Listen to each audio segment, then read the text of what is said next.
Good morning students. आज हमारी हिंदी की रिकॉर्डिंग की 13वीं कक्षा है। कल हमने सुजान भगत पाठ खत्म कर लिया बच्चों। आज उसके प्रश्न उत्तर देखेंगे। मैं थोड़ा फास्ट जाऊंगी। मैं प्रश्न और उत्तर दोनों कहती जाऊंगी दो दो बार। आप लिखते जाना, बाद में कंप्लेंट नहीं करना, ठीक है बच्चों। दो दो बार कहूँगी, ठीक है। हम स्टार्ट करेंगे।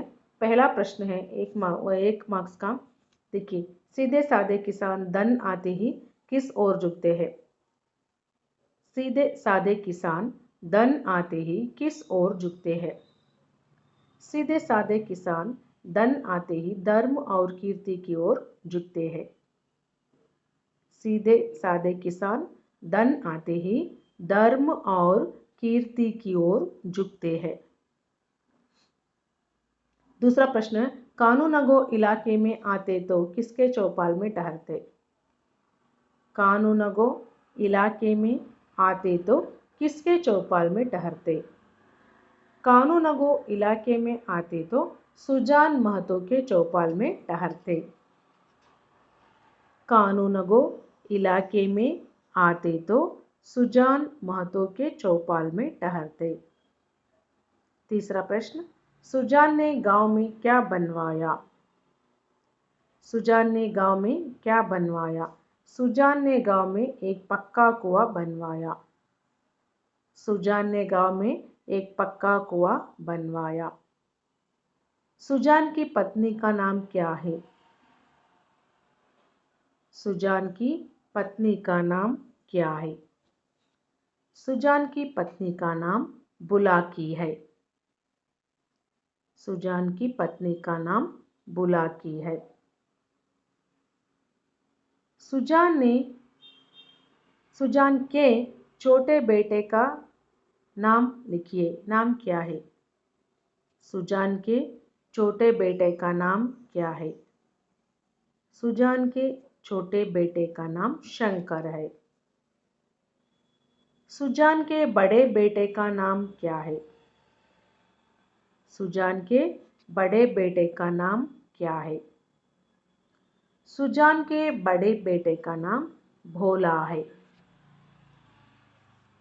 सुजान के बड़े बेटे का नाम भोला, छोटे बेटे का नाम शंकर। बुढ़ापे में आदमी की क्या मारी जाती है? बुढ़ापे में आदमी की बुद्धि मारी जाती है। कौन द्वार पर आकर चिल्लाने लगा? कौन द्वार पर आकर चिल्लाने लगा? भिक्षुक द्वार पर आकर चिल्लाने लगा। घर में किसका राज होता है? This is very important question. ನಾನು ನಿಮಗೆ ಕ್ಲಾಸನ್ನು ಮಾಡಬೇಕಾದ್ರೂ ಹೇಳಿದೆ ಇದನ್ನ ಅಲ್ವಾ. घर में किसका राज होता है? घर में जो कमाता है उसी का राज होता है। घर में जो कमाता है उसी का राज होता है। आगे देखिए बच्चों, कटिया का ढेर देखकर कौन दंग रह गई? कटिया का ढेर देखकर कौन दंग रह गई? कटिया का ढेर देखकर बुलाकी दंग रह गई। कटिया का ढेर देखकर बुलाकी दंग रह गई। सुजान की गोद में सिर रखे किन्हें अकथनीय सुख मिल रहा था? सुजान की गोद में सिर रखे किन्हें अकथनीय सुख मिल रहा था? उत्तर देखिए, सुजान की गोद में सिर रखे बैलों को अकथनीय सुख मिल रहा था। सुजान की गोद में सिर रखे बैलों को अकथनीय सुख मिल रहा था। भिक्षुक के गांव का नाम लिखिए। भिक्षुक के गांव का नाम लिखिए। क्या है भिक्षुक का गांव का नाम? अमोला, अनमोल अल्ला, ಅಮೂಲ ಅಮೂಲ ಅಮೂಲ ಗೊತ್ತಾಯ್ತಲ್ಲ ಮಕ್ಕಳ. ಇದು 1 ಮಾರ್ಕ್ಸ್ ಕ್ವಶನ್ನು. ಆಮೇಲೆ ನೀವು ಇಂಪಾರ್ಟೆಂಟ್ಲಿ 2 ಮಾರ್ಕ್ಸ್ದು ಸೆಕೆಂಡ್ ಮೇನ್ ಮತ್ತು ಸಂದರ್ಭ ಲಾಂಗ್ ಆಗುತ್ತೆ, ಅವನ್ನ ಡ್ರಾಪ್ ಮಾಡ್ಕೊಳ್ಳಿ. 1 ಮಾರ್ಕ್ಸ್ ಎಲ್ಲ ಮುಗಿಸೋಣ, ಓಕೆನಾ. 1 ಮಾರ್ಕ್ಸ್ ಆಮೇಲೆ ಗ್ರಾಮರ್ ಎಲ್ಲ ಆಮೇಲೆ ಅದನ್ನು ನೋಡೋಣ ನೆಕ್ಸ್ಟ್. ಅದನ್ನು ಕೂಡ ಅದನ್ನು ಬರೆಸ್ಬೇಕು, ರೆಕಾರ್ಡಿಂಗ್ ಮಾಡಿದ್ರೆ ನಿಮಗೆ ಸರಿ ಆಗಲ್ಲ. ಅದಕ್ಕೆ ಜಾಗ ಬಿಟ್ಕೊಂಡಿದ್ದು ಲಾಸ್ಟಿಗೆ ಇಟ್ಕೊಂಡಿದ್ದಾರೆ. Next third main. ಇವಾಗ ಥರ್ಡ್ ಮೇನಲ್ಲಿ ಕಿಸ್ನೆ ಕಿಸ್ಸೆ ಕಹಾ. Okay, first main 1 marks question, second main 3 marks question ಇರುತ್ತೆ. ಸೆಕೆಂಡ್ ಮೇನ್ ಬಿಟ್ಬಿಡಿ, 5 ಕ್ವಶನ್ ಇದೆ ಅದು. ಈಗ ಥರ್ಡ್ ಮೇನು ನಿಮ್ನಲಿಖಿತ ವಾಕ್ಯ ಕಿಸ್ನೆ ಕಿಸ್ಸೆ ಕಹೆ. देखिए ಮೊದಲನೇದು, धर्म के काम में मीना मेष निकालना अच्छा नहीं. धर्म के काम में मीना मेष निकालना अच्छा नहीं. किसने कहा? सुजान ने कहा. किससे कहा? बुलाकी से कहा. सुजान ने बुलाकी से कहा ಅಂತ ಬರಿಬೇಕು. सेकेंड वन, दिन भर एक न एक कुचड़ निकालते रहते हैं. दिन भर एक न एक कुचड़ निकालते रहते हैं. किसने कहा? बुलाकी ने कहा. किससे कहा? बोलाकी से, बोला से कहा. बुलाकी ने बोला से कहा. थर्ड वन, आधी रोटी खाओ, भगवान का भजन करो और पड़े रहो. आधी रोटी खाओ, भगवान का भजन करो और पड़े रहो. बुलाकी ने कहा और सुजान से कहा. इस वाक्य को बुलाकी ने कहा और सुजान से कहा. फोर्थ वन, क्रोधी तो सदा के है, अब किसी के सुनेंगे तोड़े ही. फोर्थ वन, क्रोधी तो सदा के हैं, अब किसी के सुनेंगे तोड़े ही. इस वाक्य को बुलाकी ने कहा, बोला से कहा. बुलाकी ने कहा, बोला से कहा. नेक्स्ट फिफ्थ वन, बाबा इतना मुझसे उठ ना सकेगा. बाबा इतना मुझसे उठ ना सकेगा. भिक्षुक ने कहा. किससे कहा? सुजान से कहा. बच्चों यहाँ क्लैरिफिकेशन दे दें, ठीक है. एक मिनट. दिन भर एक में एक कुचड़ निकालते रहते हैं, ನನಗೆ ಕನ್ಫ್ಯೂಸ್. Page number 9. हाँ,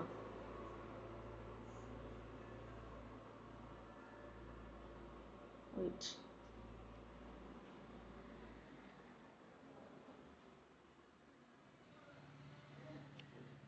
इधर है, इधर है.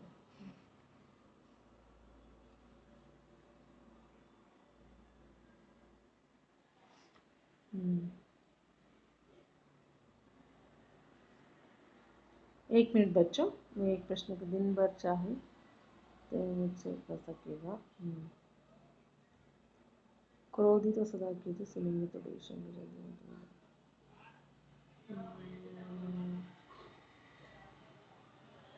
वेट. मैं एक प्रश्न का उत्तर ढूंढ रही हूँ बच्चों, एक मिनट.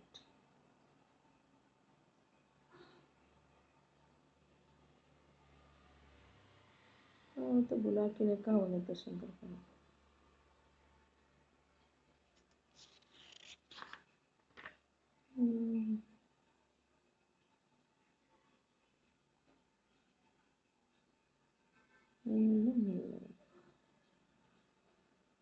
हाँ, इधर है.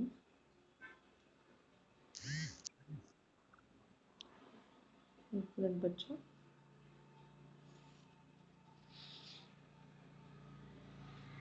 पड़े रहो तो हो गया.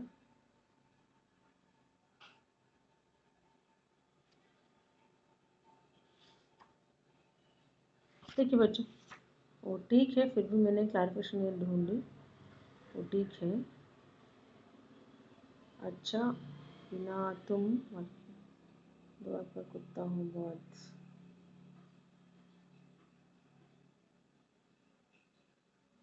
ठीक है, आगे देखिए. हाँ, हो गया ये सब किसने किससे कहा। अभी संदर्भ स्पष्टीकरण को छोड़ दिए, फोर्थ मेन भी अब छोड़ दो। फिफ्थ मेन हम जाएंगे वाक्य शुद्धि कीजिए, ग्रामर कर लेंगे।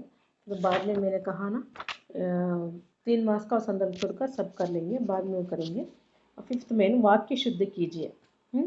प्रश्न इस तरह है, सुजान एक पक्का कुआं बनवाया। पहला, सुजान एक पक्का कुआं बनवाया। ಅಲ್ಲಿ ನೋಡಿ ಮಕ್ಕಳ ಸುಜಾನ್ನೇ ಅಂತ ಸೇರಿಸ್ಬೇಕು. ಸುಜಾನ್ ಏಕ್ ಪಕ್ಕಾ ಕುವಾ ಬನ್ವಾಯ ಅಂತಿದೆ, ಸುಜಾನ್ ನೇ ಅಂತ ನೀವು ಸೇರಿಸಿದ್ರೆ ಆಯಿತು. ನೇ ಸೇರಿಸಿದ್ರೆ ಆ ವಾಕ್ಯ ಸರಿಯಾಗುತ್ತೆ.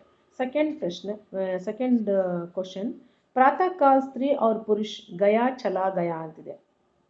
प्रातः काल स्त्री और पुरुष गया चला गया. ಅದನ್ನ ನೀವೇನು ಮಾಡಬೇಕು, ಪ್ರಾತಃ ಕಾಲ್ ಸ್ತ್ರೀ और पुरुष गया चले गए ಅಂತ ಮಾಡಬೇಕು. ಆಯ್ತಾ?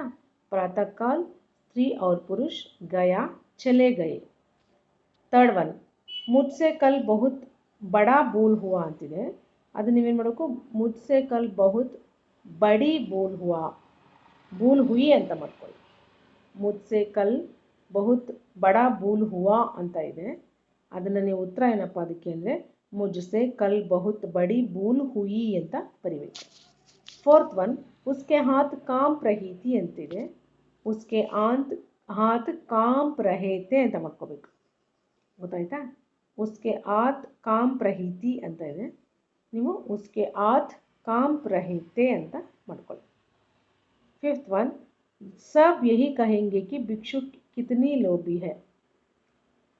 सब यही कहेंगे कि भिक्षु कितनी लोभी है. ಅದಕ್ಕೆ ಉತ್ತರ सब यही कहेंगे कि भिक्षु कितना लोभी है ಅಂತ ಮಾಡ್ಕೊಳ್ಳಿ. सब यही कहेंगे कि भिक्षुक कितना लोभी है. कितनी ಅಂತಿದೆ, कितना. ಇಲ್ಲಿಗೆ ವಾಕ್ಯ ಶುದ್ಧ कीजिए ಮುಗೀತು. नेक्स्ट सिक्स्थ मेन ಹೋಗೋಣ. कोष्टक में दिए गए कारक चिन्हों से रिक्त स्थान की पूर्ति कीजिए. ಇಲ್ಲಿ ನೇ ಸೇ ಕಿ ಕಾ ಕೋ ಅಂತ ಕೊಟ್ಟಿದ್ದಾರೆ ನೋಡಿ, 5 ಕೊಟ್ಟಿದ್ದಾರೆ. ಚೈತ್ ಡ್ಯಾಶ್ ಮಹಿನಾತ ಅಂತಿದೆ, ಚೈತ್ ಕಾ ಮಹಿನಾತ ಅಂತ ಬರ್ಕೋಬೇಕು. ಚೈತ್ ಕಾ ಮಹಿನಾತ, ಡ್ಯಾಶ್ ಕಾಗೆ ಡ್ಯಾಶ್ ಹಾಕಬೇಕು. जो खर्च करता है उसी डैश देता है. जो खर्च करता है उसी डैश देता है. जो खर्च करता है उसी को देता है. थर्ड वन, अब बिन व्यापारों डैश उसे घृणा होती है, होती थी. अब बिन व्यापारों डैश उसे घृणा होती थी. अब बिन व्यापारों से उसे घृणा होती थी. अब इन व्यापारों से उसे घृणा होती थी. फोर्थ वन, भिक्षुक डैश बोला की ओर संदिग्ध नेत्रों से देखा. भिक्षुक डैश बोला की ओर संदिग्ध नेत्रों से देखा. भिक्षुक ने बोला की ओर संदिग्ध नेत्रों से देखा. फिफ्थ वन, तुम्हारे बेटों डैश तो कमाई है. तुम्हारे बेटों डैश तो कमाई है. उत्तर, तुम्हारे बेटों की तो कमाई है. तुम्हारे बेटों की तो कमाई है. ಅರ್ಥ ಆಯ್ತಲ್ಲ ಮಕ್ಕಳ? ಹೀಗೆ ಡ್ಯಾಶಿಶ್ ಮುಗೀತು. रिक्त स्थान ಬರೆಯೇ. फिफ्थ सिक्स सेवेंथ ಮೇನೀಗ निम्नलिखित वाक्यों को सूचनानुसार बदलिए. ಇದು ತುಂಬ ಇಂಪಾರ್ಟೆಂಟ್ ನಿಮಗೆ. ಸೂಚನಾನುಸಾರ ಅಂದರೆ ಅಲ್ಲಿ ಸೂಚನೆನ ಏನಂತ ಚೇಂಜ್ ಮಾಡಬೇಕಂತ ಕೊಟ್ಟಿರ್ತಾರೆ. ಇಲ್ಲಿ ಏನು ಬರುತ್ತೆ ಅಂದರೆ ಭೂತಕಾಲ, ಭವಿಷ್ಯತ್ ಕಾಲ, ವರ್ತಮಾನ ಕಾಲ ಬರುತ್ತೆ. ಪಾಸ್ಟ್, ಪ್ರೆಸೆಂಟ್ ಮತ್ತು ಫ್ಯೂಚರ್. ಗೊತ್ತಲ್ಲ ನಿಮಗೆ? ಗಮನ ಕೊಡಿ. ಫಸ್ಟ್ ಒನ್ 3 ಕೊಟ್ಟಿರ್ತಾರೆ, ಅದನ್ನು ಯಾವ್ದು ನೋಡೋಣ. सुजान के खेत में कंचन बरसता है. सुजान के खेत में कंचन बरसता है. भविष्यत काल में बदलिए. ठीक है बच्चों, भविष्यत काल में बदलिए. सुजान के खेत में कंचन बरसेगा. सुजान के खेत में कंचन बरसेगा. भविष्यत काल. बरसी थी, ಭೂತಕಾಲ್, ಬರ್ಸೇಗಾ ಭವಿಷ್ಯತ್ ಕಾಲ್, ಬರಸ್ ರಹಾ ಹೇ ವರ್ತಮಾನ್ ಕಾಲ್. ನೀವು ಇದನ್ನು ತಿಳ್ಕೊಂಬಿಟ್ರೆ ಯಾವ ವಾಕ್ಯ ಕೊಟ್ಟರು ಮಾಡ್ತೀರಾ, ಅರ್ಥ ಆಯ್ತಾ? ಬರ್ಸೇಗಾ ಏನು ಭವಿಷ್ಯತ್ ಕಾಲ್. नेक्स्ट सुजान के मन में तीर्थ यात्रा करने की इच्छा थी. यह किस काल में है बच्चों? इच्छा थी, भूतकाल में है. इत्तो ಅವನಿಗೆ ಆಸೆ ಅಂತ. सुजान के मन में तीर्थ यात्रा करने की इच्छा थी. अभी क्या करना है? वर्तमान काल में बदलना है इसे. अभी कैसे बदलेंगे आप लोग? सुजान के मन में तीर्थ यात्रा करने की इच्छा है. अभी प्रेजेंट में उसे इच्छा है. ठीक है बच्चों? सुजान के मन में तीर्थ यात्रा करने की इच्छा है. नेक्स्ट थर्ड वन, शंकर गाड़ी में नारियल भरकर लाता है. शंकर गाड़ी में नारियल भरकर लाता है. ಇದನ್ನ ಭೂತಕಾಲದಲ್ಲಿ ಮಾಡಬೇಕು. ಅಂದರೆ ಅವನು ತೊಗೊಂಬಂದಿದ್ದ ಅಂತ ಹೇಳಬೇಕು. ಓಕೆನಾ? ತೊಗೊಂಬರ್ತಾನಲ್ಲ, ತೊಗೊಂಬಂದಿದ್ದ ಅಂತ ಹೇಳಬೇಕು. ನೋಡಿ, ಶಂಕರ್ನೇ, ನೆನ್ಪಿಟ್ಕೊಳ್ಳಿ ಮಕ್ಕಳ, ಶಂಕರ್ನೇ ಗಾಡಿ ಮೇ ನಾರಿಯಲ್ ಬರ್ಕರ್ ಲಾಯಾ ಥಾ. ಅರ್ಥ ಆಯ್ತಾ ನಿಮಗೆ? ನೆನ್ಪಿಟ್ಕೊಳ್ಳಿ, ಶಂಕರ್ನೇ ಗಾಡಿ ಮೇ ನಾರಿಯಲ್ ಬರ್ಕರ್ ಲಾಯಾ ಥಾ. ನೋಡಿ, ರಾಮ್ನೇ ರಾವಣ್ ಕೋ ಮಾರಾ ಥಾ. ರಾಮ್ನೇ ರಾವಣ್ ಕೋ ಮಾರಾ ಥಾ ಅಂದರೆ ರಾಮನು ರಾವಣನ ಕೊಂದಿದ್ದನು ಅಂತ. ಭೂತಕಾಲ ಅಂದರೆ ಕಂಪ್ಲೀಟಾಗಿ ಮುಗ್ದೋಗಿರುತ್ತೆ. ತಿಳ್ಕೊಳ್ಳಿ ನೀವು. ನಿಮಗೆ ಕ್ಲಾಸಲ್ಲಿ ಮತ್ತೆ ನಾನು ಸ್ಟಾರ್ಟ್ ಆದಾಗ ಮತ್ತೆ ಡೀಟೇಲ್ ಆಗಿ ಹೇಳ್ತೀನಿ ನಿಮಗೆ ಇದನ್ನು. ನಿಮಗೆ ಇಲ್ಲೇ ಸ್ವಲ್ಪ ಕಷ್ಟ ಆಗೋದು. ಭೂತಕಾಲ್, ಭವಿಷ್ಯತ್ ಕಾಲ್ ಮತ್ತು ವರ್ತಮಾನ ಕಾಲ ತಿಳ್ಕೊಳ್ಳೋದ್ರಲ್ಲಿ ಸ್ವಲ್ಪ ಕೆಲವರಿಗೆ ಕಷ್ಟ ಆಗುತ್ತೆ. ಕನ್ವರ್ಟ್ ಮಾಡೋದ್ರಲ್ಲಿ ಅದು ಏನು ಅಂತ ಗೊತ್ತಿದ್ರು ಅದನ್ನು ಹೆಂಗೆ ಬರಿಬೇಕಂತ ಗೊತ್ತಾಗಲ್ಲ. ಗೊತ್ತಾಯ್ತಲ್ಲ? ಶಂಕರ್ ಗಾಡಿ ಮೇ ನಾರಿಯಲ್ ಬರ್ಕರ್ ಲಾತಾ ಹೇ, ಅದನ್ನು ಭೂತಕಾಲಕ್ಕೆ ಮಾಡಿ ಶಂಕರ್ನೇ ಗಾಡಿ ಮೇ ನಾರಿಯಲ್ ಬರ್ಕರ್ ಲಾಯಾ ಥಾ. नेक्स्ट 8th मेन इवाग अन्य लिंग रूप लिखिए. अन्य लिंग रूप लिखिए. बिकारी लिंग केಳಿರೋದು ಸ್ತ್ರೀಲಿಂಗ ಪುಲ್ಲಿಂಗ. बिकारिन बिकारी बिकारिन, पूजारी पूजारिन, आदमी औरत, पिता माता, विद्वान विदुषी, साधु साध्वी. ಸಾಧುನಿ ಅನ್ನೋದಕ್ಕಿಂತ ಸಾಧು ಸಾಧ್ವಿ ಅಂತ ಬರೆದ್ರೆ ಕರೆಕ್ಟಾಗಿರುತ್ತೆ. ಭಗವಾನ್ ದೇವಿ, ಭಗವತಿ ಅಲ್ಲ ದೇವಿ, ಭಗವಾನ್ ದೇವಿ, ಸ್ತ್ರೀ ಪುರುಷ. ಓಕೆ ಮಕ್ಕಳ? ನೆಕ್ಸ್ಟ್ 9th ಮೇನ್ ಅನ್ಯ ವಚನ ರೂಪ ಲಿಖಿಯೇ. ಘರ್, ಘರ್ಗೆ ಏಕವಚನ ಘರ್, ಬಹುವಚನದಲ್ಲೂ ಘರ್ ಅಂತಲೇ ಬರುತ್ತೆ, ಗರೆ ಅಂತ ಬರಲ್ಲ. ठीक है बच्चों? वह बहुत गर है ಅಂತೀವಿ, वह बहुत गरे है ಅನ್ನಲ್ಲ. ಅರ್ಥ ಆಯ್ತಾ? ನೆನ್ಕೊಳ್ಳಿ, ಗರ್ಗೆ ಬಹುವಚನ ರೂಪ ಕೂಡ ಗರ್. ಬಾತ್ ಬಾತೆ ಅದು ಬರುತ್ತೆ, ಬಾತೆ. ಅಭಿಲಾಷ ಅಭಿಲಾಷಾಯೇ. ನೋಡಿ, ಬಾತೆ ತೇಗೆ ನಾವು ಒಂದು ಬಿಂದು ಕೊಡಬೇಕು, ಬಾತೆ ಅಂತ. ಓಕೆ? ಅಭಿಲಾಷ ಅಭಿಲಾಷಾಯೇ ಅಂದರೆ ಎ ಬರೆದು ಚಂದ್ರ ಬಿಂದು ಕೊಡಬೇಕು ಮೇಲೆ. ಲಡ್ಕ ಲಡ್ಕೆ. ರೋಟಿ ರೋಟಿಯಾ, ಯಾಗೆ ಚಂದ್ರ ಯಾ ಬರೆದು ಯಾ ಬರೆದು ಚಂದ್ರಬಿಂದು ಕೊಡಬೇಕು. ಭಿಕ್ಷುಕ್ ಭಿಕ್ಷುಕ್ ಅಷ್ಟೆ. ಭಿಕ್ಷುಕು ಕೂಡ ಎರಡರಲ್ಲೂ ಒಂದೇ ಥರ ಇರ್ತದೆ. ನೆಕ್ಸ್ಟ್ ಮಹೀನಾ ಮಹೀನೆ. ಟೀಕಾ ಟೀಕಾಯೇ ಮಕ್ಕಳ, ಟೀಕೆ ಅಲ್ಲ ಟೀಕಾಯೇ. ಆಯಿತಾ? ನೆಕ್ಸ್ಟ್ ಇನ್ನೊಂದು 10th ಮೇನ್ ವಿಲೋಮ್ ಶಬ್ದ ಲಿಖಿಯೇ ಅಂತ. ಅಂದರೆ ವಿರುದ್ಧಾರ್ಥಕ ಪದಗಳು, ಅಪೋಸಿಟ್ ವರ್ಡ್ಸ್. ಮುರ್ಜಾನ ಖಿಲ್ನಾ, जीवन मरण, सुख दुख, आशा निराशा, बलाई बुराई, सुंदर कुरूप ಅಂತ ಬರೀರಿ. ಅಸುಂದರ್ ಬರಿಬೇಡಿ, ಕುರೂಪ್ is the right word. Okay? ಸುಂದರ್ ಕುರೂಪ್. ಮುಷ್ಕಿಲ್ ಆಸಾನ್. ಸರಿ ಮಕ್ಕಳ, ಈಗ ಲಾಂಗ್ ಆಯ್ತು ಸ್ವಲ್ಪ ವಿಡಿಯೋ ಹೊತ್ತು. ಗೊತ್ತಾಯ್ತಲ್ಲ? ಇದು ಮತ್ತೆ ರಿಪೀಟ್ ಕೇಳಿ ನೋಟ್ಸ್ ಮಾಡ್ಕೊಳ್ಳಿ. ಆಮೇಲೆ ಫೋರ್ತ್ ಮೇನ್ ಮತ್ತು ಸೆಕೆಂಡ್ ಮೇನಿಗೆ ಜಾಗ ಬಿಟ್ಬಿಟ್ಟು ಲಾಸ್ಟಿಗೆ ಬಿಟ್ಬಿಡಿ ಅದಕ್ಕೆ. ಓಕೆನಾ? ಓಕೆ, ಬಾಯ್. ಕೇಳಿದ್ರು ನೋಟ್ಸ್ ಮಾಡ್ಕೊಳ್ಳಿ, ಮರಿಬೇಡಿ.